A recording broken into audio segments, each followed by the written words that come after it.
Bienvenue à tous pour ce troisième webinaire de la Semaine du Rhin organisé par la SFNDT.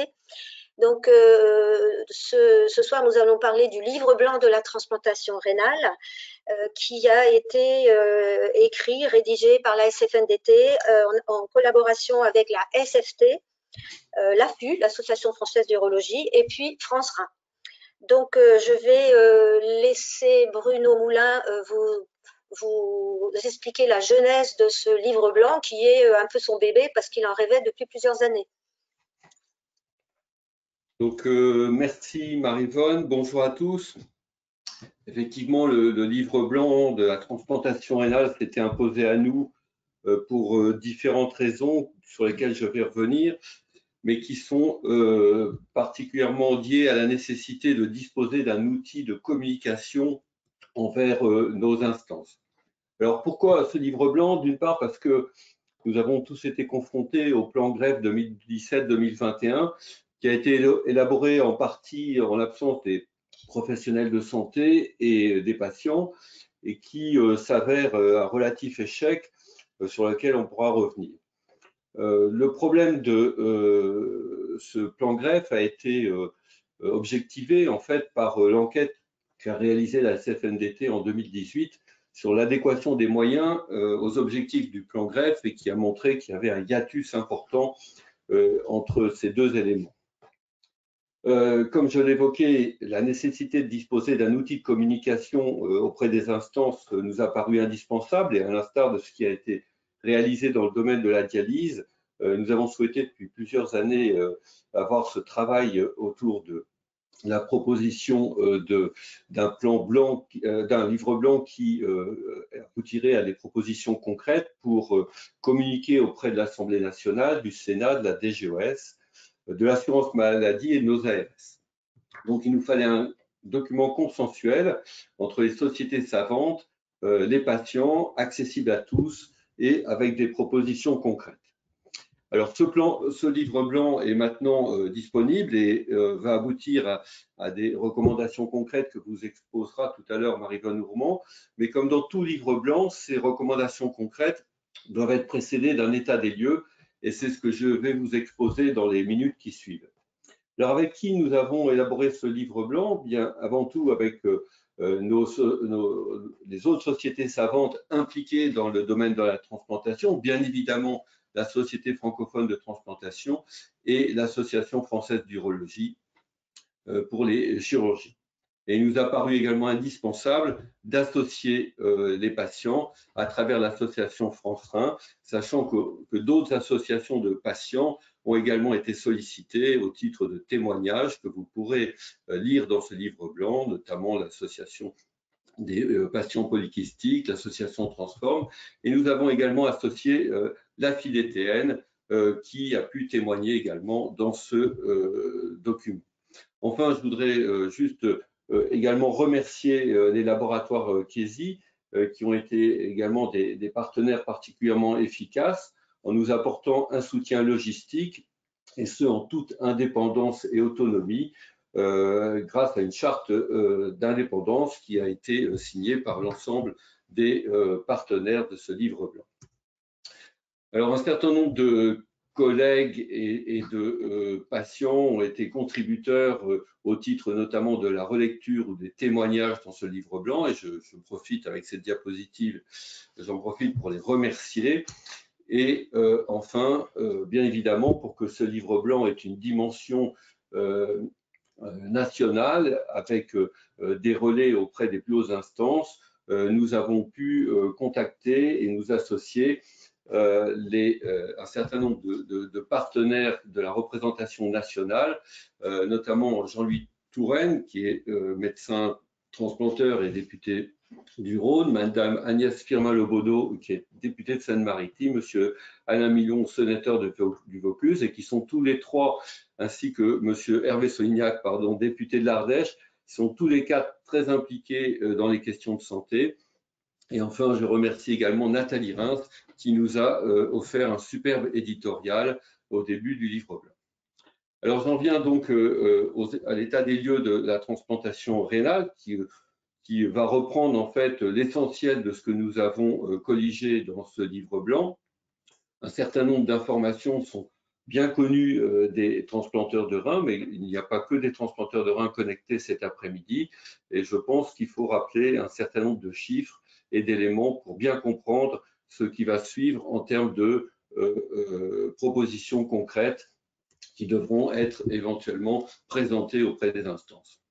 Alors, comme vous savez tous, on a à peu près 90 000 patients en France au stade du traitement de suppléance, avec une répartition également bien connue de 55% de patients traités en dialyse et 45% qui sont porteurs d'un greffon rénal fonctionnel. Alors, cette balance 55-45 est souvent mise en avant, voire stigmatisée, en soulignant que la France est probablement très en retard par rapport à d'autres pays européens où on retrouve plutôt pratiquement l'inverse, à savoir 55% de transplantés et 45% de dialysés. Donc, il faut tempérer cette remarque, comme vous le savez, dans le sens où en France, l'accès à la dialyse pour les sujets âgés et très âgés est possible alors qu'elle ne l'est pas dans tous les autres pays européens. Et donc, ceci explique probablement déjà en partie ce déséquilibre. Le deuxième élément à retenir, c'est que le poids le coût du traitement de suppléance est particulièrement élevé, ça c'est un élément bien connu, donc plus de 4 milliards d'euros en 2017, dont 80% vont être dédiés à la dialyse et 20% à la transplantation rénale. Donc la transplantation rénale apporte un bénéfice majeur pour la majorité des patients qui peuvent en bénéficier et des économies de dépenses de santé très significatives. Donc, comme on le sait, elle améliore l'espérance de vie, elle améliore les facteurs de qualité de vie physique, affectif et professionnel. Elle permet de générer des économies de santé. Et ces économies de santé sont particulièrement conséquentes puisque je vous rappelle qu'il existe pratiquement un rapport de 1 à 5, voire 1 à 7 entre ce que représente le suivi d'un patient transplanté au-delà de 1 an de la transplantation et le coût d'un patient pris en charge en dialyse.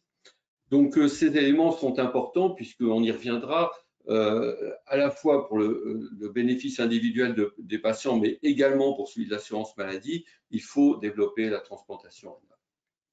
Néanmoins, les objectifs ambitieux du plan greffe 2017-2021, on le sait, ne seront pas atteints et loin de là, et ce, pas uniquement à cause de la crise de Covid-19, car déjà en 2017 et 2018, on observait en France une diminution de 6% de l'activité de transplantation rénale, alors qu'elle a augmenté de 14% en Espagne. Et j'y reviendrai, mais les transplantations rénales à partir de donneurs vivants ont également diminué significativement entre 2017 et 2019, passant de 16 à 14%. Dans le même temps, la liste d'attente a continué de s'allonger et comme vous pouvez le voir sur ce graphique, eh bien, actuellement, nous en sommes au 1er janvier 2021 à plus de 17 000 patients inscrits sur la liste d'attente, dont pratiquement la moitié sont en contre-indication temporaire et l'autre moitié est en situation d'inscription active. Donc, une augmentation toujours linéaire de la liste d'attente, avec en regard une pénurie d'organes qui s'aggrave. Quand on regarde les chiffres de recensement et de prélèvement des sujets en état de mort encéphalique, eh bien, vous voyez qu'entre 2016 et 2019, eh bien, il y a une diminution significative du nombre de patients recensés, ainsi que du nombre de patients qui sont prélevés et qui est actuellement d'environ en 2019 1729 patients prélevés. Je ne tiens pas compte de 2020 qui a été une année particulière puisqu'il y a eu à peu près 2 à 3 mois d'arrêt de l'activité selon les régions. Parallèlement, il faut noter que la moyenne d'âge des sujets en mort encéphalique augmente depuis une dizaine d'années, ce qui naturellement altère la qualité des greffons et qui est une raison supplémentaire pour se tourner, quand cela est possible, vers le donneur vivant. Alors cette insuffisance de prélèvement de reins, eh bien, on la retrouve quand on compare la France avec les autres pays européens. Et vous voyez que par rapport à l'Espagne, qui est toujours mise en avant, eh bien, on a un retard qui est assez conséquent et qui s'explique et qui est expliqué par notamment la dynamique de prélèvement dans ce pays et d'autre part, comme je vous le montrerai dans un instant, par un taux d'opposition qui est bien moindre en Espagne qu'en France. Alors, des progrès malgré tout sont à noter, hein, notamment avec les prélèvements dans le cadre de la catégorie 3 de Maastricht, qui représente maintenant 10% des patients prélevés en état de mort encéphalique. Et donc là, on peut se féliciter de la mise en place de cette procédure. Et d'autre part, la diffusion importante de l'utilisation des machines de perfusion des greffons prélevés. Et vous voyez que actuellement, donc, sur les 2 dernières années, 80% des mises sous machine de perfusion ont concerné les 52% de reins à critères élargis qui ont été prélevés. Donc, la moitié des reins prélevés sont des reins à critères élargis et à ce jour, donc 80% d'entre eux peuvent bénéficier d'une mise sous machine de perfusion. Ce qui naturellement améliore la qualité de la greffe et donc des résultats de la transplantation. Alors, donc on l'a vu, il y a une pénurie d'organes et quels sont les facteurs qui peuvent expliquer cette pénurie d'organes? Alors d'abord, il faut constater qu'il existe une hétérogénéité de l'activité de prélèvement sur le territoire, puisque entre les diverses régions, on peut voir des écarts aussi importants que un taux de 22 par million d'habitants dans certaines régions, par exemple l'Île-de-France à 38 par million d'habitants, par exemple dans les Pays de Loire. Ces points sont liés probablement à l'accréditation d'un certain nombre d'hôpitaux, un certain nombre d'accréditations insuffisantes d'hôpitaux pour le prélèvement, peut-être également à la formation des coordinations de prélèvement, et puis à une hétérogénéité importante dans l'acceptation de l'entourage des sujets en état de mort encéphalique. Donc, je rappelle que 80% des Français sont favorables aux dons hein, quand on fait des enquêtes auprès du grand public, mais à l'arrivée, 31% de refus d'opposition sont constatés en moyenne en France, avec également des écarts importants d'une région à l'autre, puisque cela va de 25 à 50%, 25% à 50% dans certains départements. Et je rappelle qu'en Espagne, le taux d'opposition moyen est de 14%. Et là, on retrouve quand même une des bonnes raisons de la différence dans le taux de prélèvement au niveau national entre la France et l'Espagne. Donc, un effort certain à faire sur ce domaine, puisque en fait, quand on analyse les raisons des refus, eh bien, dans 50% des cas, ce refus est lié à, selon l'entourage, l'expression de l'opposition du vivant, du défunt. Donc, des études sont en cours, notamment pour essayer de comprendre les facteurs éventuellement socioculturels qui sont à l'origine de ce taux d'opposition. Et il faut rappeler que les choses normalement devrait s'améliorer avec le décret qui a été publié en janvier 2017 sur l'expression du refus de prélèvement d'organes et de tissus sur personnes décédées, qui rappelle en fait la loi Caillavet avec une précision importante concernant le registre des refus. Il faut également signaler des actions de remédiation qui ont été mises en place dans quelques régions et qui ont amélioré le taux d'acceptation de l'entourage, notamment dans la région Aquitaine. Donc, un certain nombre d'éléments peuvent être repris pour essayer d'être diffusés au niveau national pour globalement augmenter ce taux de prélèvement. Alors, passons aux donneurs vivants.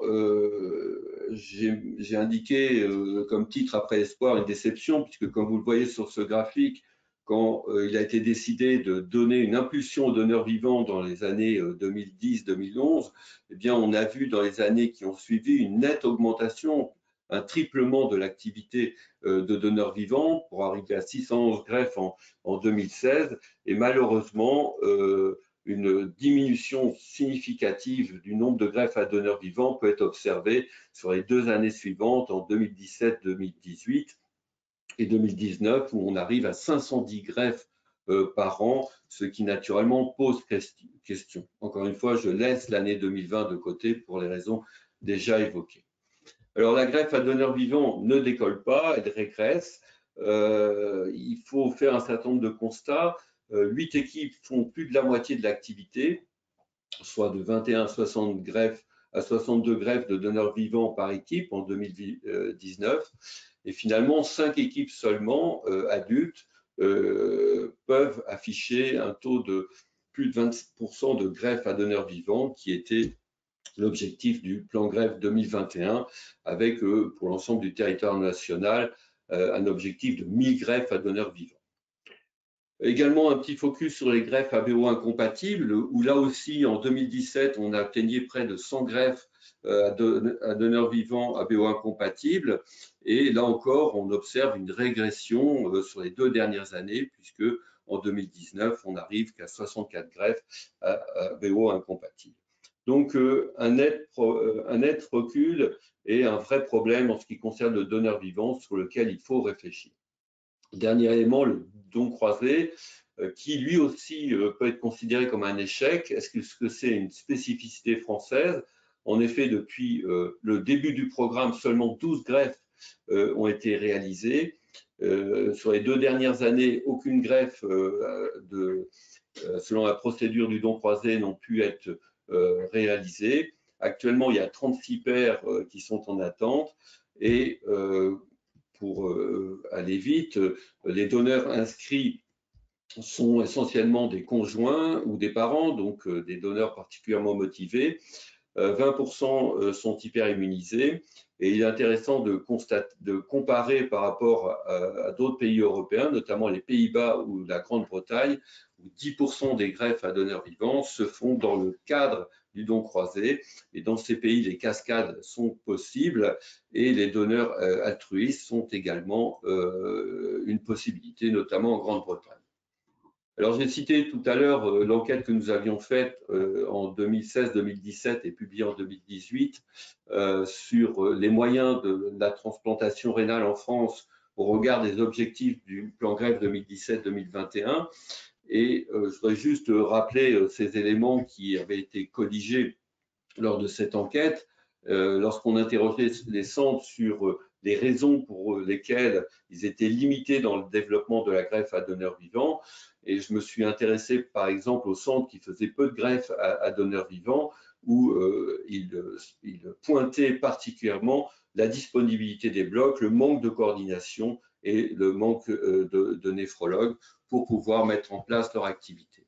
On sait que l'activité de greffe à donneurs vivants est très time consuming pour les médecins, mais aussi nécessite la mise en place d'un réseau de coordinatrices qui prépare les patients et les donneurs à cette procédure, et qu'en l'absence d'un nombre suffisant de coordinateurs ou de coordinatrices, eh bien, il est illusoire de pouvoir développer de façon adéquate la greffe à donneurs vivants dans nos équipes. Alors, un autre élément qui nous a naturellement interrogé quand on a fait l'état des lieux de la transplantation rénale dans ce livre blanc, c'est le problème des disparités d'accès à la greffe, avec la constatation d'une hétérogénéité liée à l'activité de prélèvement d'une région à l'autre, je l'ai déjà évoqué, des pratiques d'inscription qui diffèrent d'une région à l'autre, mais surtout d'un centre à l'autre. Et là, il faut pointer le fait que les ROCO HS 2015 sont particulièrement bien suivis dans certains centres, mais encore insuffisamment suivis dans d'autres. Ce qui amène au fait que l'accès à la transplantation chez des sujets, par exemple, de moins de 60 ans, varie de façon très importante en fonction des régions. Et vous voyez qu'à un an, vous avez la possibilité d'être greffé à hauteur de 38% dans les Pays de Loire, alors que la moyenne nationale est de 22%. Donc, des disparités qu'il faut essayer de comprendre, d'une part, et essayer de gommer, d'autre part, pour permettre à tous les patients, sur tous les points du territoire, d'avoir un accès à peu près équivalent à la transplantation. Alors, dans les disparités d'accès, on retient également les freins cliniques, sociaux et organisationnels. Dans les freins cliniques, eh bien, il y a le problème des patients complexes qui ont des comorbidités, qui sont obèses, diabétiques ou ont des pathologies vasculaires et qui éventuellement seront récusés dans certains centres et pas dans d'autres. Et là, on peut se poser la question éventuellement de discussions intercentres pour permettre l'accès de ces patients. La précarité, avec notamment les travaux qui ont été menés ces dernières années sur les inégalités sociales et qui sont particulièrement importants à prendre en compte, puisque ces inégalités sociales vont probablement être responsables d'un retard à l'inscription de patients qui comprennent moins bien l'intérêt du bilan pré-greffe, par exemple.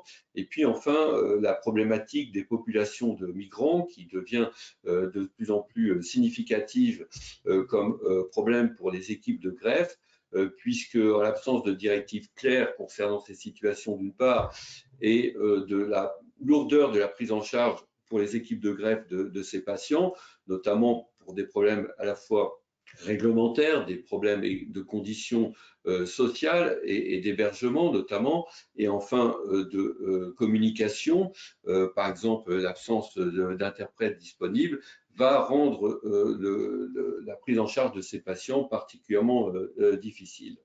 Et donc là encore, les équipes de greffe ont besoin d'aide pour améliorer la prise en charge de ces populations. Un autre élément nous a également interrogé, c'est le problème du suivi et de l'accompagnement des patients greffés qui est à optimiser. La survie du greffon, les greffons est en moyenne actuellement, comme vous le savez, de 50% à 15 ans.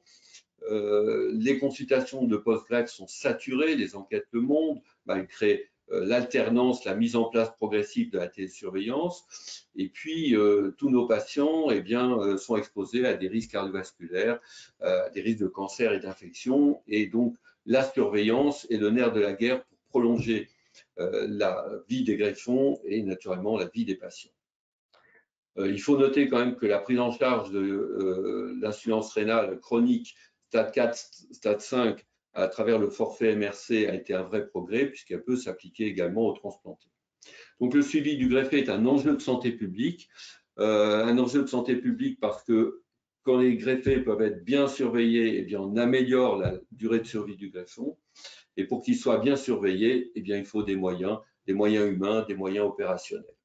Et puis, il faut enfin terminer par le problème de l'observance qui nous a également interpellés, qui est l'affaire de tous, l'équipe soignante, mais également les patients qui eux-mêmes ont souligné ce point et qui est repris notamment de façon efficace par leurs associations. Alors, pourquoi ces difficultés, toutes confondues? Bien, dans un premier temps, on peut dire que il existe un mode de financement de la transplantation qui est inadapté. D'abord, comme vous le savez tous, le forfait transplantation dépend du nombre de greffes réalisées dans votre CHU, dans votre équipe, du nombre de transplantations à donneur vivant, du nombre de patients inscrits en liste d'attente, du nombre d'utilisations de machines à perfusion, et tout ça va générer un forfait annuel greffe dont finalement l'affectation reste relativement peu transparente et en tout cas est rarement signalée aux équipes avec des retombées concrètes pour les équipes. Le deuxième point, c'est qu'il existe une sous-valorisation de l'activité du suivi de greffe qui est particulièrement lourde pour les équipes puisqu'elle se fait essentiellement en consultation en hôpital de jour. Les consultations sont relativement mal valorisées et notamment ce qui est peu valorisé, c'est le travail non posté. Enfin, le forfait hospitalier de greffe rénale est probablement encore très insuffisant.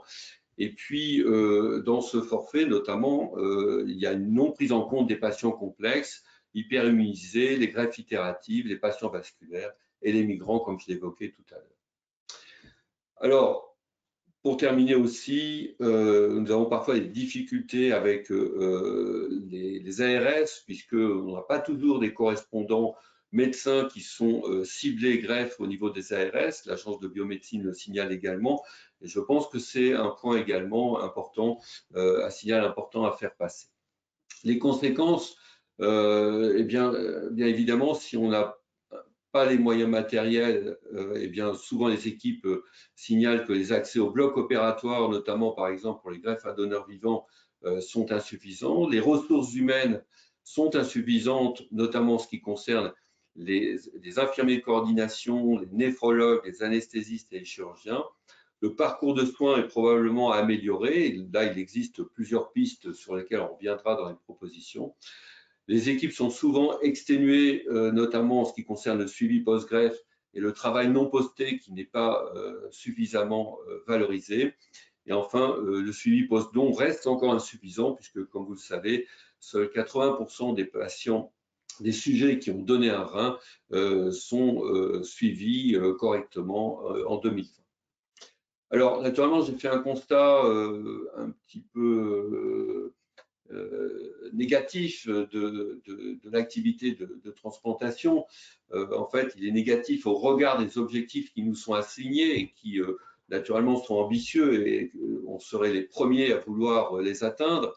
Mais je voudrais quand même souligner que la France n'a pas à rougir quand même, les équipes françaises n'ont pas à rougir de leur activité, puisque quand on regarde la position de la France en termes de taux de transplantation rénale par million d'habitants en Europe en 2018-2019, eh bien, elle se situe quand même en haut des barres que vous voyez ici, juste après l'Espagne, avec une activité d'environ 55 greffes par million d'habitants, mais bien loin de l'Espagne qui est à 73 greffes par million d'habitants. Alors, nos équipes sont motivées au plus proche de leurs patients et je souligne que durant toute la crise Covid-19, toutes les équipes ont été mobilisées pour améliorer, en tout cas, la prise en charge des patients transplantés au regard des risques comportés la Covid-19. Donc, beaucoup de réunions, beaucoup de communication entre les équipes pour essayer d'avancer au mieux et dicter des recommandations. Et puis, je voudrais souligner, parce que là aussi, on y reviendra dans les propositions, que nous avons en France une recherche fondamentale et clinique dans le domaine de la transplantation rénale de haut niveau et qu'il nous faut absolument maintenir. Pour terminer, je dirais donc que l'état des lieux est mitigé, mitigé parce qu'il existe un hiatus clair entre les objectifs qui nous sont assignés et que nous nous assignons également, puisque naturellement tout le monde voudrait transplanter autant de malades qu'il en inscrit chaque année, et les moyens alloués. Donc la liste d'attente s'allonge, l'activité de prélèvement stagne et celle de greffe à donneur vivant décline. Là, il y a une urgence pour essayer de corriger ces tendances. Deuxièmement, les moyens des équipes de greffe ne sont pas à la hauteur des économies de santé que génère la transplantation rénale. Et ça, je crois que c'est un fort message que nous devons transmettre, notamment vers l'assurance maladie. Et enfin, il existe une nécessité croissante de dialogue avec nos patients et leurs associations pour changer le parcours de soins et étudier au plus près les pistes d'amélioration de la qualité de vie. Et je dois dire que l'expérience de ce livre blanc, pour moi, a été notamment les échanges avec les associations de patients qui ont été très riches et qui, je pense, vont déboucher sur des collaborations futures encore plus étroites. Et également, je voudrais ajouter que je remercie également tous mes collègues de la commission de transplantation, notamment ceux qui ont participé à la relecture du livre blanc, ainsi que tous les collègues des autres sociétés savantes qui ont participé avec Marie-Vonne et moi à l'élaboration du livre blanc. Voilà, j'ai terminé et je réponds aux questions s'il y en a. Merci Bruno. Donc, si vous avez des questions, posez-les par l'intermédiaire du chat. Et puis, on répondra à vos questions à la fin des présentations. Alors, donc vous m'excuserez, j'ai un problème de caméra et donc vous ne pouvez pas me voir. Mais si vous voyez mon diaporama, c'est l'essentiel.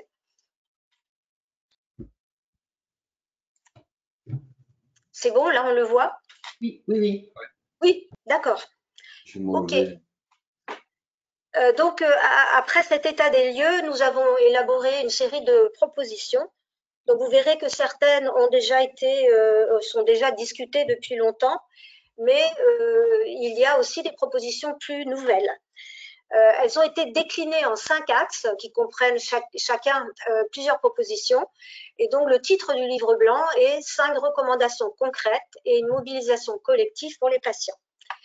Donc, le premier axe, c'est augmenter le nombre de prélèvements et pour cela, étoffer les coordinations de prélèvement au sein des hôpitaux préleveurs.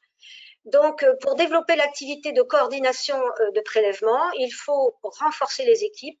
Il faut aussi les distribuer de manière homogène sur les territoires, en optimisant le maillage territorial et en développant les réseaux. Il est connu qu'il y a un grand turnover au niveau des ressources humaines de coordination parce que c'est un métier difficile avec beaucoup de gardes. Dans certains hôpitaux, les médecins coordinateurs ou les infirmières coordinatrices en fait ont demi-temps et il leur est quelquefois difficile, bien sûr, il est même impossible quelquefois d'abandonner leur travail lorsqu'ils sont appelés en urgence pour un prélèvement. Donc, nous demandons que leurs conditions de travail soient améliorées. Ensuite, pour y arriver, l'argent est toujours le nerf de la guerre et donc il faut accroître les financements dédiés aux activités de prélèvement. Donc nous savons que le prélèvement et la transplantation engendrent des ressources par le biais des forfaits et nous demandons donc que ces ressources soient dirigées vers les services concernés et ne restent pas coincées dans la boîte noire de nos hôpitaux. Ça, c'est une demande récurrente depuis fort longtemps et sur laquelle nous avons très rarement des réponses. Ensuite, comme Bruno Moulin l'a dit, la transplantation fait réaliser à l'assurance maladie des économies et donc nous aimerions que d'une façon ou d'une autre, une partie des budgets qui viennent de ces économies puisse être redirigée vers les équipes et vers la transplantation. Ensuite, l'axe 2, c'est développer la transplantation de donneurs vivants. Donc, comme Bruno l'a montré, avec l'étude réalisée par la SFNDT, nous manquons de moyens et il nous faut donc des moyens supplémentaires de coordination, de blocs opératoires, de médecins, que ce soit des anesthésistes, des urologues, mais aussi des néphrologues dans certains centres. Donc, nous demandons aussi que la transplantation à partir de donneurs vivants soit un indicateur d'évaluation des centres et des établissements. Donc, les établissements auraient une obligation d'aide à la transplantation de donneurs vivants, puisque le nombre de greffes réalisées sera un indicateur pour leur CHU.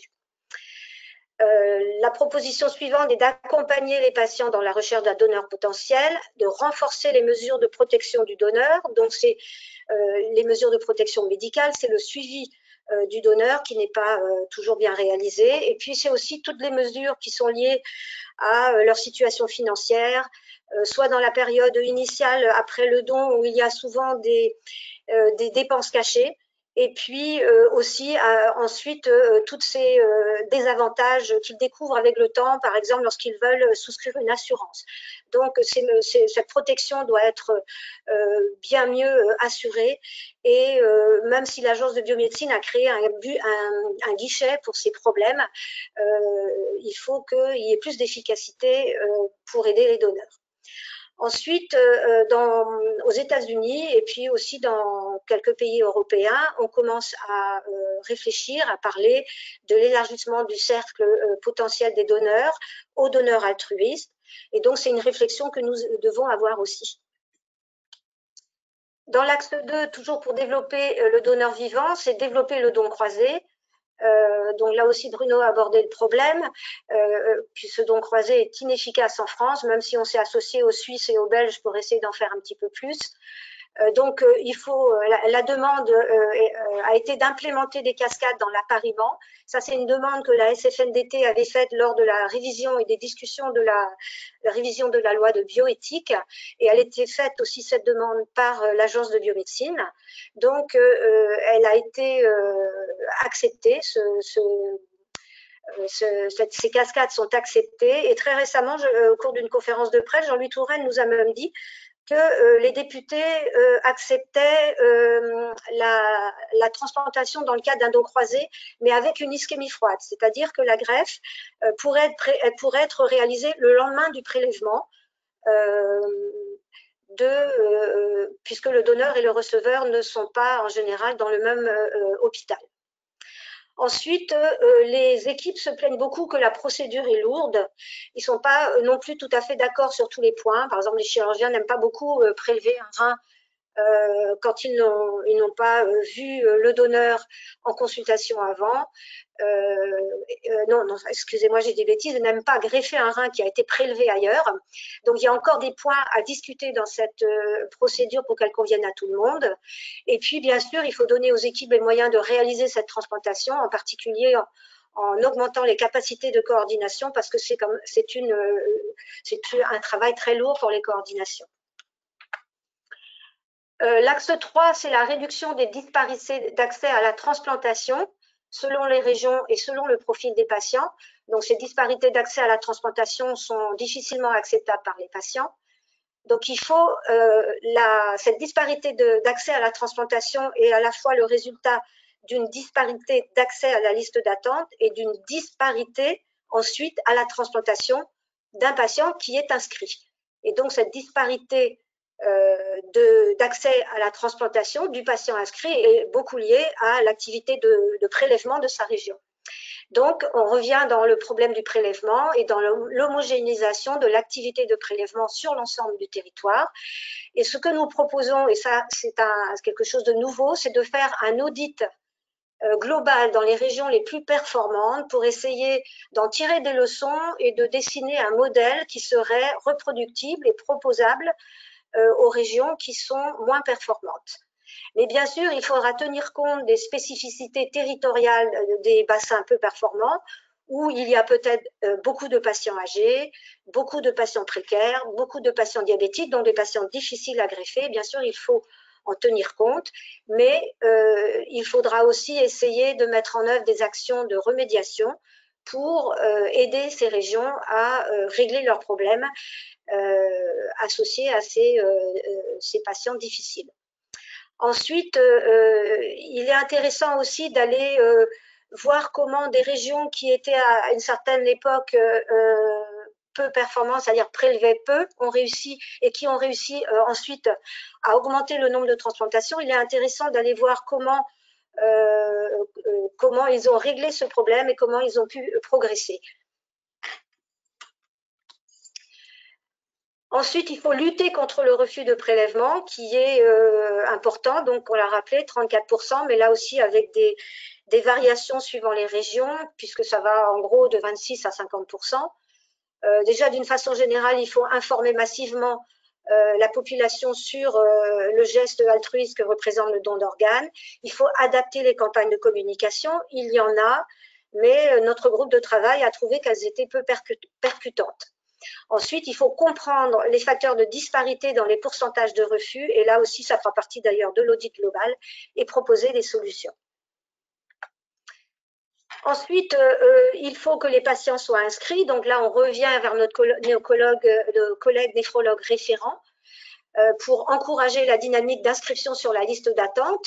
Donc, il faut renforcer notre communication pour les encourager à respecter les recommandations HAS 2015 qui ont fixé les critères pour l'inscription des patients. Nous proposons même de constituer une RCP régionale pour les cas de non-inscription. Alors, bien sûr, pas les patients qui sont âgés, comorbides et pour qui il est clair que la transplantation n'est pas un traitement possible, mais pour des patients qui sont limites et qui ont peut-être été refusés dans un centre de transplantation, mais seraient acceptés dans le centre de voisins. Et donc, nous proposons ces RCP régionales pour discuter ces dossiers limites afin de diminuer les disparités dans les inscriptions.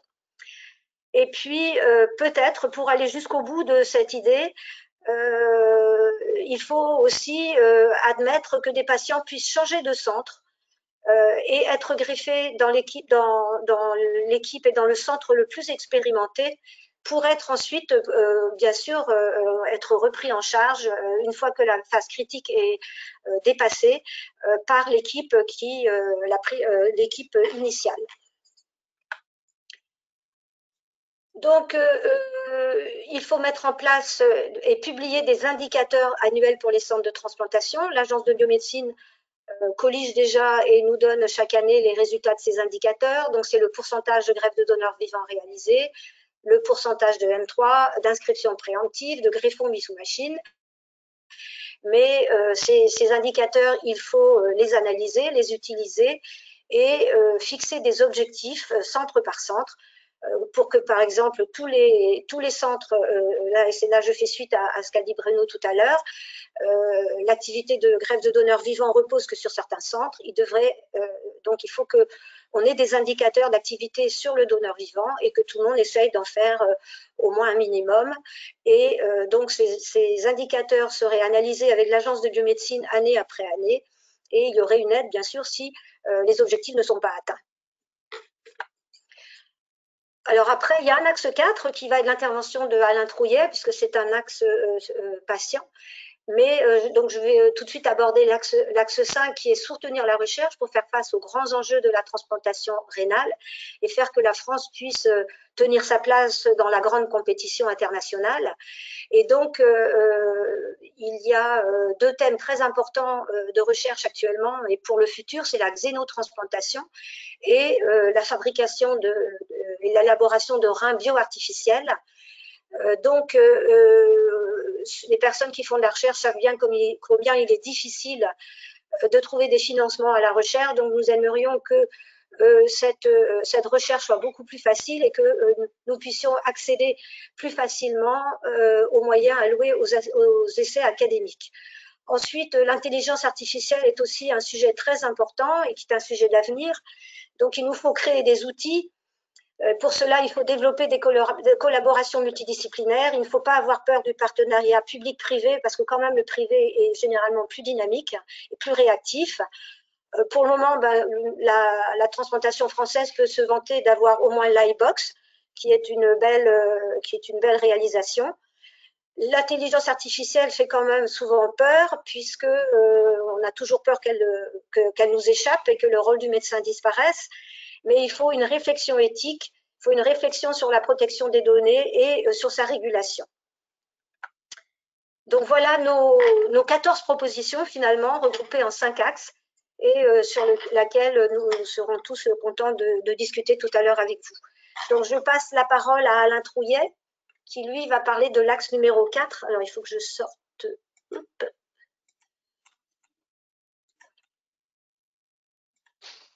Oui, bonjour à toutes et à tous. Je m'appelle Alain Trouillet, je suis le président de France Rhin. Et en premier lieu, je voudrais déjà dire ma satisfaction, voilà, d'être devant vous et de pouvoir commenter, en particulier la recommandation 4 qui nous concerne directement, nous associations. C'est un travail remarquable, je trouve, et avant d'aller un peu plus loin dans le commentaire des propositions qui sont dans cet axe 4, je voulais dans un premier temps rendre hommage, je voudrais saisir cette occasion pour rendre hommage aux victimes de la Covid-19 au sein de la communauté des insuffisants rénaux et adresser mes sincères condoléances à toutes les familles et les proches des victimes, hélas, je crois qu'aujourd'hui, malheureusement, on peut citer un chiffre d'environ 1200 personnes, ce qui est dramatique. Voilà, ça c'est le premier point. Et je voudrais aussi rendre hommage à cette occasion aux professionnels de santé que vous êtes tous, malgré le contexte difficile que nous connaissons, qui font preuve vraiment d'un dévouement et d'un état d'esprit exemplaire au bénéfice du patient. C'est ça que je n'oublie pas et je veux le souligner. Et puis enfin, un merci sincère à SFNDT qui nous a contactés pour participer, pour être partie prenante de ce bel ouvrage. Et nous avons vraiment éprouvé beaucoup de plaisir à travailler ensemble dans l'élaboration de ce livre blanc. Je dois dire qu'au départ, j'ai été séduit par la volonté justement non équivoque d'agir de manière concrète et collective pour faire progresser la transplantation rénale. Et en second lieu, de dire que notre vocation, bien entendu, Et notre mission, c'est de défendre les intérêts des patients et la qualité de vie des malades insuffisants rénaux, et que justement ce livre blanc accompagne bien cet objectif permanent dans le cadre d'un vrai partenariat. Je souligne ce mot, partenariat professionnel de santé patient. Voilà. Donc pour en venir à la recommandation 4 et aux propositions, la première proposition, c'est intégrer la qualité de vie donc dans l'expression des résultats de la transplantation. Ce qu'on peut dire à ce sujet, c'est que la qualité de vie doit s'entendre à la fois sur le plan physique et sur le plan psychologique.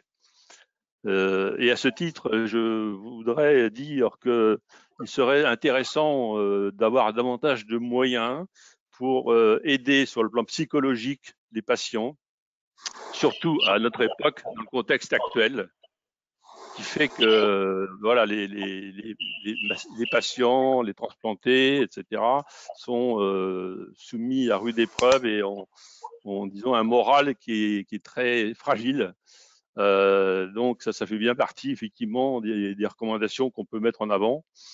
Sur le plan physique également, il faut, je crois, poursuivre les efforts pour encourager les patients à faire du sport, à faire des activités physiques adaptées, l'APA, ce qu'on appelle, parce que tout démontre que c'est du bienfait pour sa qualité de vie et la qualité des soins. Ce que nous avons remarqué, d'ailleurs, toujours dans cette proposition 1, c'est que certains patients éprouvent un sentiment de culpabilité, considérant qu'ils doivent leur vie au décès d'une autre personne. Et ça, c'est, comment dirais-je, un discours qu'il faut essayer d'améliorer, vous, professionnels de santé, auprès du patient. Je crois que il faut de la communication entre patients et professionnels de santé. Et il faut appréhender les symptômes ressentis par les patients et essayer de mieux adapter les traitements au regard d'éventuels effets indésirables et donc d'améliorer l'observance et en fin de compte la survie du greffion. Alors l'observance, je vais en reparler tout à l'heure parce que ça c'est un point qui me tient un peu à cœur, mais je vais d'abord dérouler les autres propositions. Alors en proposition 2, nous avons développé les partenariats avec les patients, précisément, les patients partenaires et les associations de patients tout au long du parcours de soins. Je reviens à une déclaration de la HAS qui me paraît extrêmement intéressante et importante. La HAS promeut la place et l'engagement des patients au motif que la santé ne doit pas être seulement l'affaire des sachants, mais elle doit s'ouvrir aux citoyens. Et nous sommes vraiment en plein dans ce contexte, puisque ce livre blanc auquel nous participons montre l'exemple et fait la démonstration que justement, il peut y avoir un travail en commun entre les professionnels de santé et les patients. Les associations de patients donc ont un rôle important, déterminant, et encore une fois, c'est reconnu par les autorités de santé, quelles qu'elles soient. De nombreux services font aujourd'hui appel à des patients experts, également inclus dans les programmes d'éducation thérapeutique. L'éducation thérapeutique, je crois que c'est un moyen efficace et comment dirais-je, porteur pour aider les patients justement à appréhender la suite de leur maladie. Et je crois qu'il faut que ça soit développé également. Et ça fait partie des soins de support, si vous voulez, qu'on peut appeler comme ça. Et il faut y adjoindre, si j'ose dire, le temps d'assistante sociale également. Ils doivent être attachés au service de néphrologie, justement pour lutter contre l'isolement, la précarité des patients greffés et favoriser le maintien dans l'emploi des patients en activité. La mise en place des protocoles ou de chartes de partenariat permettrait par ailleurs de formaliser, standardiser et déployer l'intervention des associations de patients et de leurs représentants auprès des patients greffés dans les services. La troisième proposition, c'est établir de nouvelles recommandations pour le suivi des patients transplantés. Alors, l'augmentation de la file active donc des patients transplantés rend indispensable de revoir le modèle organisationnel de leur suivi et la télésurveillance et la téléconsultation. Infirmiers de pratique avancée, IPA, infirmiers en éducation thérapeutique, patients experts sont à privilégier. Je passe donc à la proposition 4 qui est lutter donc contre la non-observance en s'appuyant sur la complémentarité des acteurs et en développant des consultations d'observance. C'est un point sensible, l'observance, parce qu'effectivement, je suis moi-même greffé depuis un certain nombre d'années et il m'est arrivé personnellement, comme beaucoup, de manquer un soir, de prendre le médicament, etc. Et ça, c'est quelque chose sur lequel il faut vraiment veiller et il faudrait effectivement, encore une fois, l'aide importante des professionnels de santé pour bien faire comprendre aux patients que cette observance est absolument indispensable et il ne faut surtout pas la négliger parce que ça a des conséquences qui peuvent être dramatiques. D'ailleurs, l'observance du traitement anti-rejet est vitale pour le patient. Elle constitue également un devoir moral en ce qui le concerne, mais surtout vis-à-vis de son donneur. C'est un élément qu'on oublie un peu par moment, mais pourtant, c'est une vérité absolument incontournable. Et elle a un coût pour la société, puisqu'elle induit le retour en dialyse des patients en échec de transplantation, ce qui est quand même une conséquence qui est grave. Donc globalement, en fait, sur ce plan de l'observance, il faut vraiment que le patient soit acteur et responsable de sa santé. J'aurais voulu ajouter, là j'ai fait les 4 propositions que j'ai résumées dans mon document.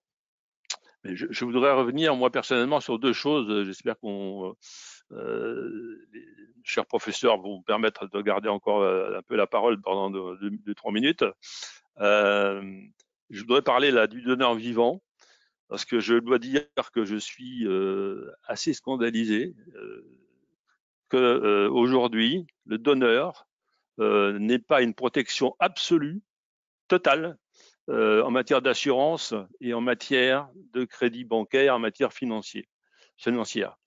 Il faut absolument que tout soit fait pour que cet altruisme soit récompensé au plus haut niveau et qu'on ne puisse pas constater des cas particuliers où effectivement une banque a refusé de faire un prêt à un donneur sous prétexte qu'effectivement il y a un risque selon eux de maladies futures ou de santé future.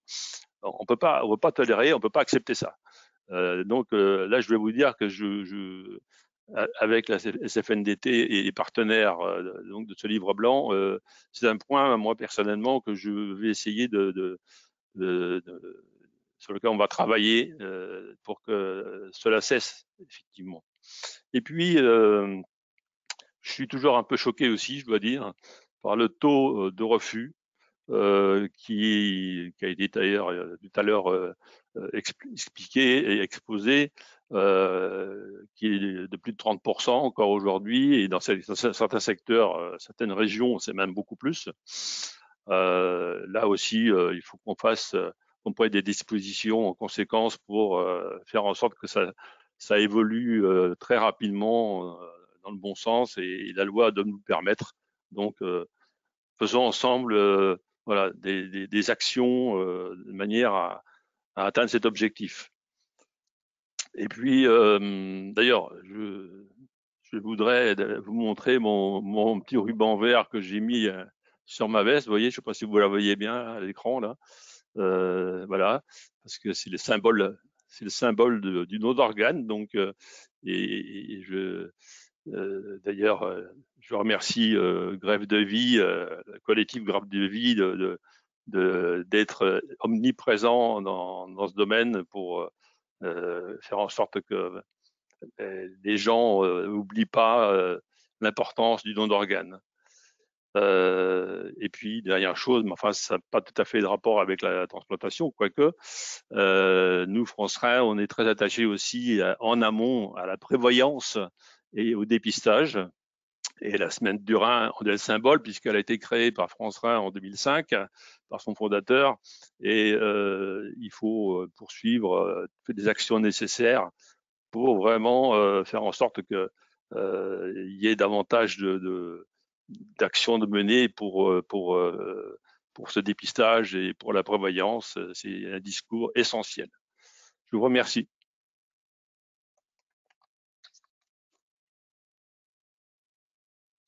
Je repasse la parole à Marie-Vonne.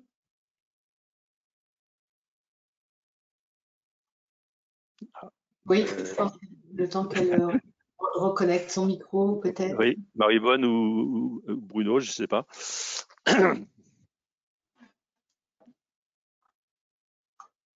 Alors, voilà, c'est bon. J'étais trop court, peut-être. Très bien, je pense que Marie-Vonne va se reconnecter, qu'on va pouvoir répondre aux questions. Voilà. Marie-Vonne ou Luc qui ont accès au chat.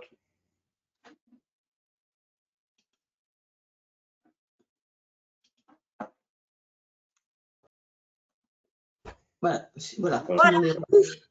J'avais un problème technique, déjà j'ai pas de caméra et là j'avais plus de son et je ne vois pas les. Ça dit que j'ai même demandé à Luc de retrouver son rôle habituel qui est de faire poser les questions. Oui. Vous m'entendez? Vous m'entendez? Oui, oui. Alors les questions sont nombreuses. Donc combien de greffes préemptives ont pu se faire? Peut-être pour Bruno? On est à 2-3%. Les greffes préemptives. 2-3%, non, plus que ça. Plus? Ça dépend des régions. Ça dépend des régions, en fait. Ça dépend des régions. Ça évolue, ça va de 2 à 10% selon les régions. Et en fait, il faut savoir que les greffes à donneur vivant sont dans 40 à 50% des cas des greffes préemptives. Voilà. Encore une fois, cela souligne l'intérêt de la greffe à donneur vivant qui permet d'éviter de passer par la case dialyse. Moi, je voudrais préciser que à Nantes, on a toujours fait beaucoup de greffes préemptives. C'était même jusqu'à 23% de nos greffes. Et cette greffe préemptive a chuté considérablement lorsqu'il a été décidé que, alors ça, les transplanteurs en suivent parfaitement bien, les autres moins. En fait, quand un patient est inscrit, il gagne des points dans le score qui permet d'attribuer un greffon jusqu'à 1 an après son inscription. Si au bout d'1 an, il n'est pas greffé, il ne gagne plus de points. Voilà, donc ça, c'est un petit obstacle à la greffe préemptive quand même. Alors, une question importante pour Bruno. Que signifie travail non posté? C'est un vrai sujet. Oui, travail non posté, c'est voilà, c'est le médecin transplanteur qui vous voit en consultation le matin et puis qui l'après-midi reçoit vos résultats d'examen s'il les avait pas avec lui, si vous les aviez pas avec vous le matin, et qui va devoir faire les ajustements de taux d'immunosuppresseurs, de traitement éventuel d'une infection urinaire, de correction éventuelle d'autres traitements qui seront justifiés par le résultat du bilan, les courriers à tous les médecins correspondants. Et en fait, c'est une activité qui est assez prenante chez les transplantés, qui sont des patients qui ont souvent un certain nombre de comorbidités associées et qu'il faut corriger. Par exemple, je pense au diabète, je pense à l'hypertension. Donc voilà, ça prend du temps. Ça, c'est le travail non posté du suivi post-greffe. Et puis, il y a le travail non posté chez les patients que l'on reçoit pour une inscription sur liste d'attente. Et là, ça prend énormément de temps de valider un dossier, également de discuter avec les chirurgiens de la transplantabilité du malade. Enfin, bon, voilà. Donc, c'est ça ce à quoi correspond le travail non posté. Alors, une question pour Marie-Vonne. Comment améliorer la situation aux Antilles qui cumulent prévalence importante et manque cruel de néphrologues transplanteurs? C'est vrai que les Antilles, c'est un sacré problème. Oui, la transplantation, par exemple, ne se fait pas en Martinique, mais se fait en Guadeloupe, où je crois finalement les patients de Guadeloupe sont pas trop mal inscrits et greffés. Je ne sais pas. Je pense que l'agence de biomédecine a déjà fait des audits là-bas, mais on ne voit pas vraiment de solution parce qu'il y a beaucoup de problèmes à régler. Il y a oui, effectivement avoir des néphrologues. Et puis, pourtant, ce sont des populations qui sont jeunes, qui sont très comorbides et donc des greffes qui ne sont pas si faciles à faire. Une autre question pour Marie-Vonne. La question de l'abandon de l'anonymat dans les dons croisés a-t-elle été discutée? J'ai l'impression que la proposition de Jean-Louis Touraine d'introduire la notion d'une ischémie froide dans la greffe DV permet de conserver l'anonymat dans ce cadre qui n'a jamais été pratiqué en France. Alors en fait, en France, il a été décidé que le donneur et le receveur n'appartiendraient pas au même hôpital et donc même pas à la même ville. Et donc l'anonymat est conservé grâce à ça. Ce que Jean-Louis Touraine propose et a proposé aux députés, c'est que pour des problèmes d'organisation, plutôt, le prélèvement peut être fait un jour avec une greffe, donc le greffon doit être acheminé vers le receveur, ce qui n'est pas toujours possible aux heures ouvrables, et donc la greffe éventuellement se ferait le lendemain. Et l'anonymat est conservé, c'est même un principe de base du don croisé tel qu'il est organisé en France. Peut-être une question pour Alain Trouillet. Est-ce que votre point de vue sur le rôle des pharmaciens comme sentinelles pour le suivi de l'observance, les médecins y croient beaucoup? Est-ce que vous y croyez? Oui, moi je pense que c'est une solution d'avenir dans la mesure où nous avons quand même un maillage territorial qui est tout à fait intéressant et en plus les pharmaciens connaissent bien leurs clients et leurs patients. Donc je pense qu'on peut s'appuyer sur leur professionnalisme pour effectivement faire cette mission, accomplir cette mission, oui, tout à fait.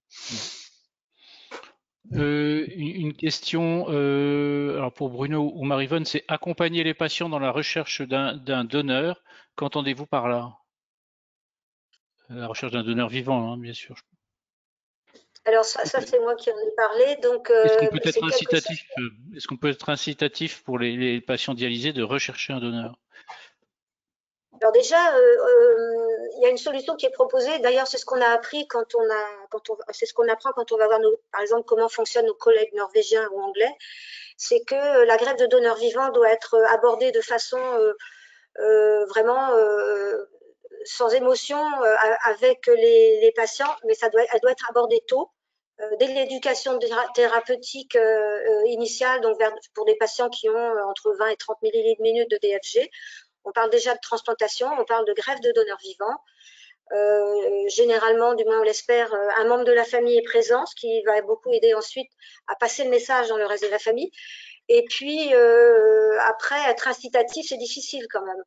À Nantes, moi j'ai essayé à différents moments d'établir des contacts avec des familles qui ne s'étaient pas manifestées. C'est vraiment très difficile et c'est pas bien accepté. Mais c'est donc ça part de l'information et d'une éducation thérapeutique vraiment bien axée sur le donneur vivant avec la répétition du message régulièrement. Nous, par exemple, à Nantes, pour le patient qui est inscrit sur la liste d'attente, nous avons une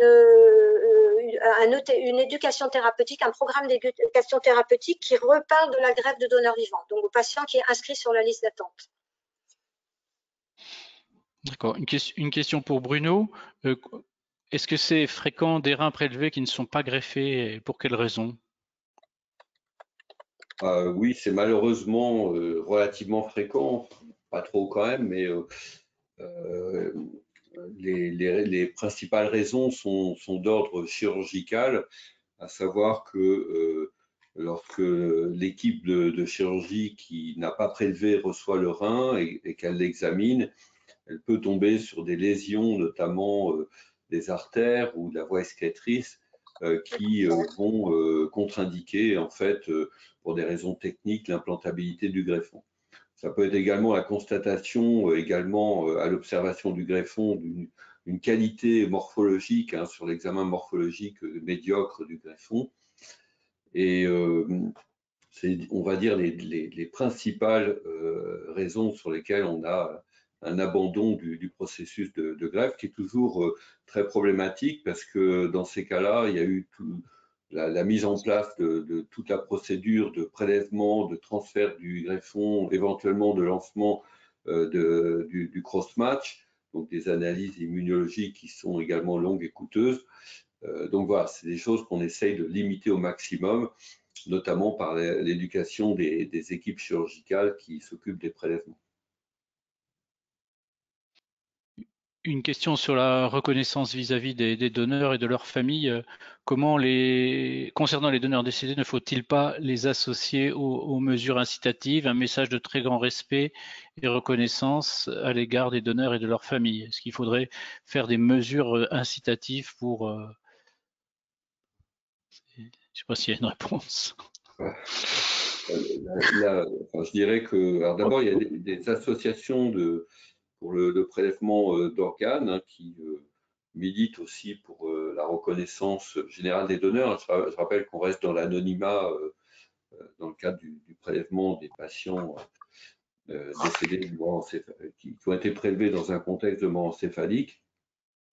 Mais c'est vrai que un geste systématique de reconnaissance envers les donneurs est sûrement quelque chose d'entendable et probablement peut-être à mettre en place. C'est sûr que c'est extrêmement dur pour les familles cette situation et l'accompagnement est peut-être insuffisant, c'est sûr.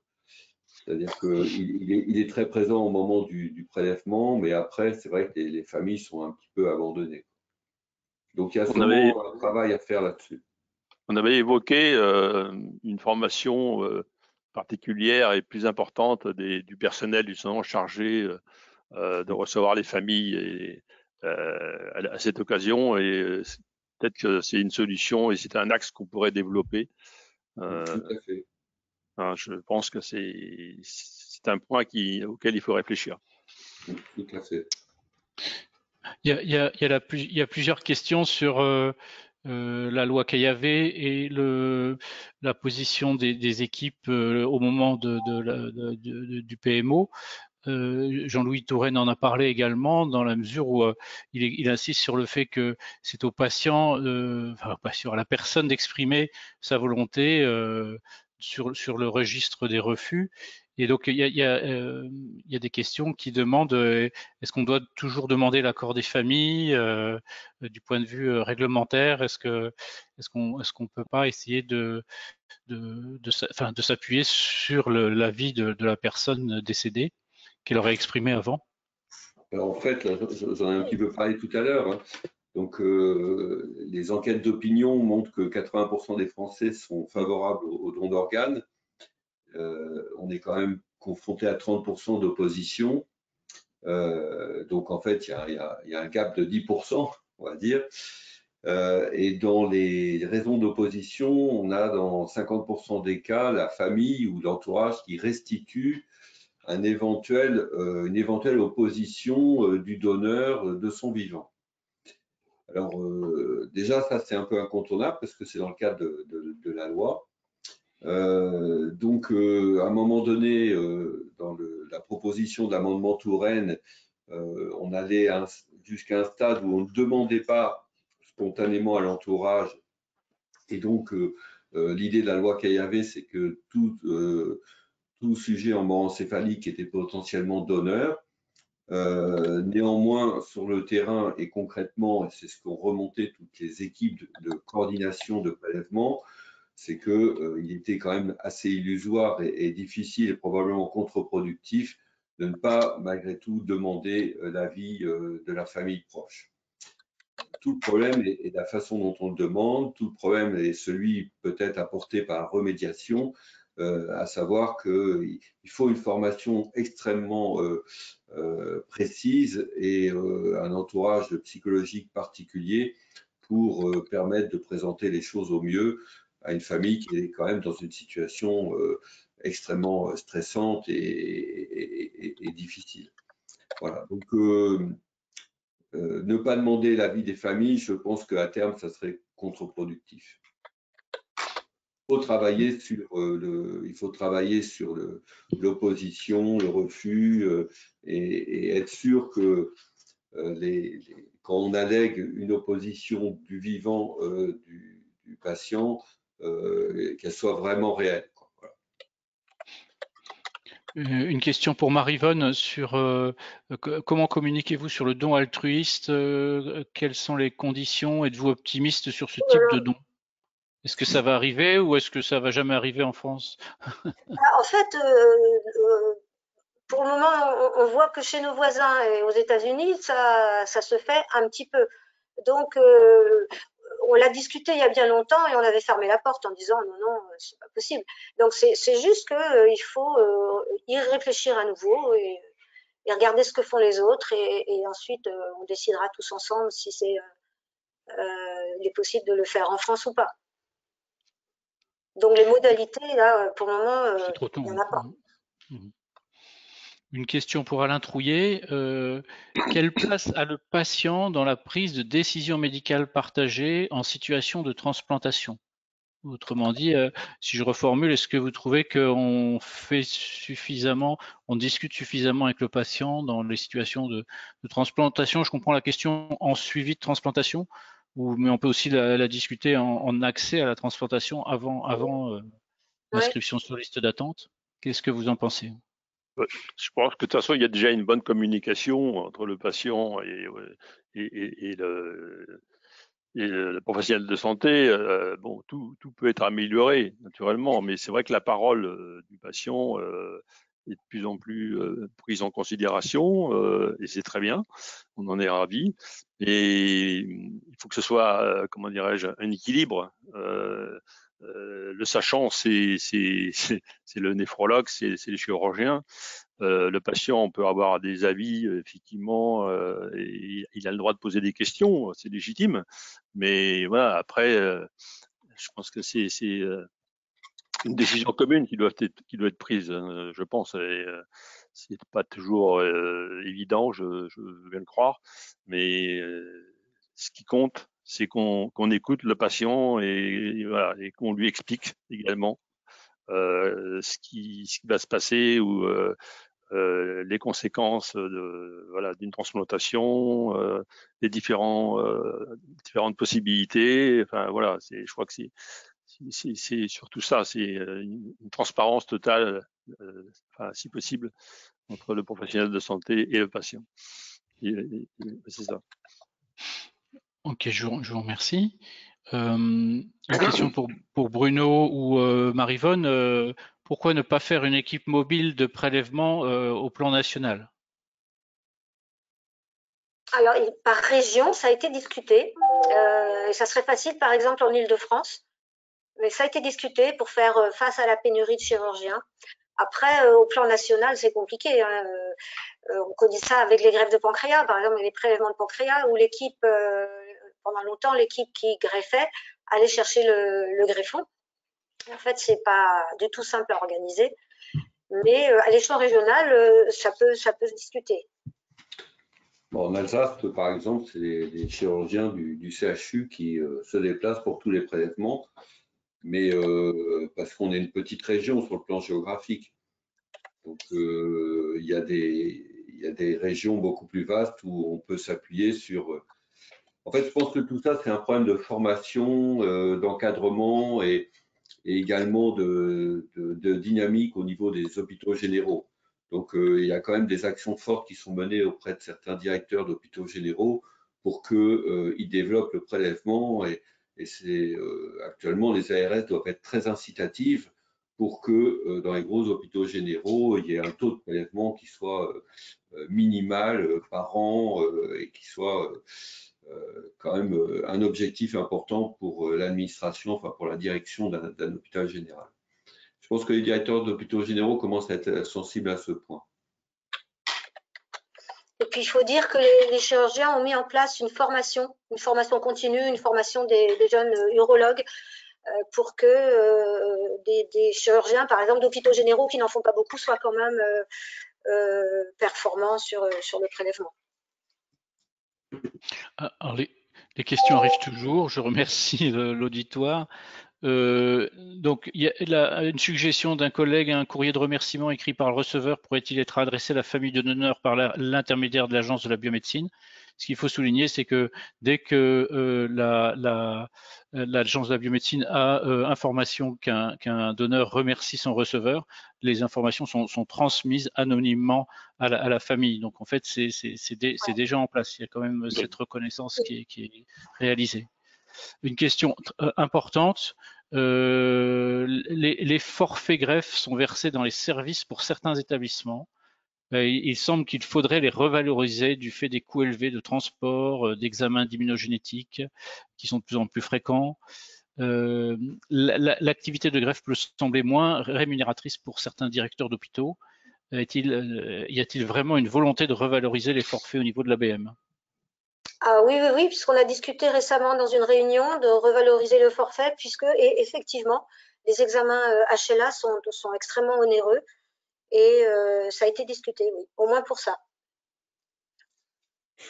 Okay. D'une manière générale, bon, je l'ai expliqué, hein, la greffe est quand même sous-valorisée. Actuellement, le problème d'un directeur d'hôpital, le CHU, c'est de savoir si c'est normal, hein, il doit maintenir son budget, s'il perd de l'argent ou il gagne de l'argent avec l'activité de transplantation. Alors qu'encore une fois, j'insiste là-dessus, au niveau de l'assurance maladie, chaque greffe génère des économies très significatives. Donc là, il y a quand même un hiatus important entre l'intérêt de l'équilibre du fonctionnement hospitalier et puis finalement l'intérêt sociétal de la transplantation sur le plan de l'économie de santé. Donc c'est là où il y a vraiment besoin de faire parler entre eux toutes ces instances, assurance maladie, DGOS, pour qu'on arrive enfin à valoriser à la hauteur de ces économies de santé l'activité de transplantation. L'hospitalisation au niveau de la prise en charge d'un patient qui bénéficie d'une greffe et qui reste une dizaine de jours dans un service est quand même très limite, quoi. Là aussi, il faudrait revoir les forfaits. Et le forfait annuel greffe, comme a dit Marie-Vonne, il est pratiquement entièrement consommé par l'immunologie et puis la coordination de prélèvement. Donc les services de transplantation, finalement, n'ont pas beaucoup de bénéfices, n'ont pas beaucoup de retours même s'ils augmentent leur activité, même s'ils sont très vertueux, sur ce forfait annuel greffe. C'est pour ça que dans le process, là, peut-être ça vous a surpris que le livre blanc soit parrainé par des députés, mais c'est en fait très important parce que nous, néphrologues, on n'a aucun accès on n'a aucun accès à la sécurité sociale, on ne peut pas aller discuter ces choses-là. Donc l'apport des députés est extrêmement important. Une question à laquelle je vais répondre. Dans vos recommandations, vous parlez de la place des IPA. Quelle place lui donnerez-vous exactement? Je réponds parce que je suis très impliqué dans ce sujet au niveau national. Pour dire que les IPA en transplantation ont, aux yeux de la communauté des services de transplantation, une place très importante à occuper. Comment dire, le cadre de compétences des IPA est cadré de façon réglementaire, hein, par décret. Par expérience, les professionnels qui sont dans ces fonctions connaissent très très bien leurs limites et donc elles rendent service pour la prise en charge en particulier des patients stables des surveillances systématiques. Et on peut étendre cette remarque à la dialyse, à la maladie rénale chronique. Donc une formation supplémentaire de 2 ans qui leur donne vraiment toute leur place et qui est certainement une piste intéressante pour répondre à l'augmentation du nombre de patients à suivre. Et peut-être la 18e et dernière question pour Bruno. L'indice de masse corporelle est un frein pour la mise sur liste d'attente. C'est une grande source de souffrance psychologique. Pourquoi ne pas avoir un circuit bien établi pour ces greffés qui ont un IMC élevé?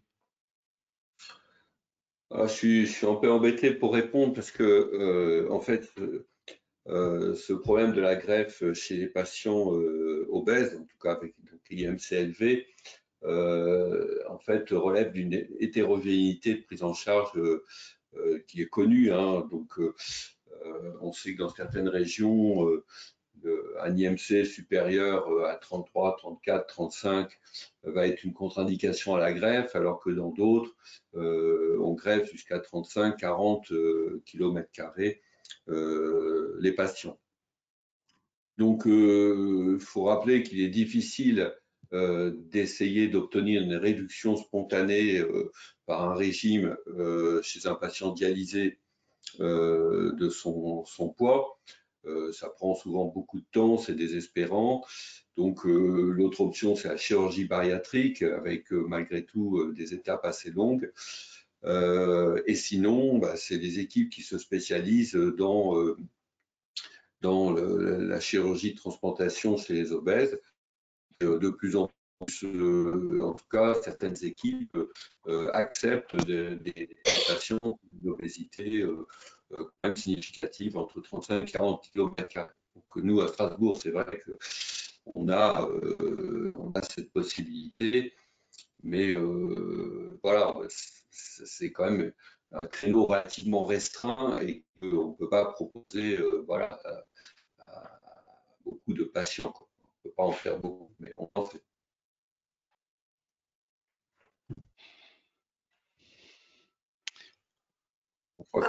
Bien, écoutez, on a eu un petit problème de connexion là. Oui. Problème technique. Bon, je ne sais pas si ça s'est arrêté quand j'ai parlé des. Ah non, j'ai pas on a compris le message qu'il y avait des efforts qui étaient faits et que. Écoutez, on va en rester là sur le plan des questions. C'était extrêmement riche, très intéressant. Vous avez été près de 150 à participer, comme d'habitude. Je vous en remercie. C'était le festival des webinaires de la semaine du Rhin et nous vous donnons rendez-vous très prochainement. Merci à Marie-Vonne, Bruno, merci Monsieur Trouillet. À très bientôt. Merci. Bonne soirée. Bonne soirée à tous. Merci. Au revoir. Au revoir.